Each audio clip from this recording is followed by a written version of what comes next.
Wyoming rental laws outline the rules in the state regarding lease agreements and evictions. We'll examine relevant laws for standard lease agreements, month-to-month lease agreements, and evictions. Standard lease agreement. A standard lease gives an overview of the terms between a landlord and tenant for the renting of property. A standard lease is commonly a 1-year fixed period and is the most widely used rental contract. Month-to-month lease.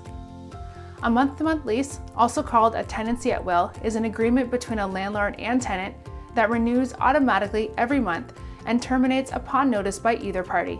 In Wyoming, there is no specified requirements for providing notice, and the lease termination date should be negotiated by the landlord and the tenant. Required disclosures. In Wyoming, the following disclosure must be included as part of the agreement. Non-refundable fees. If any part of the security deposit or any other fee is non-refundable, it must be stated explicitly in the lease. Landlord access.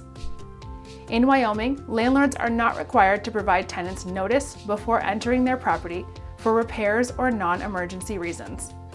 Security deposit laws. In Wyoming, landlords may charge as much as they wish for security.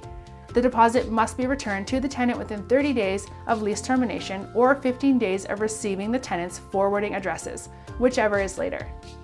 Eviction laws. There is one eviction notice for lease violations in Wyoming. Non-payment and non-compliance. If the tenant is late on rent or breaks any other portion of the lease, the landlord may give the tenant 3 days to pay their rent, remediate their violation, or vacate the property. If the tenant fails to do any of these, the landlord may seek an eviction from the court.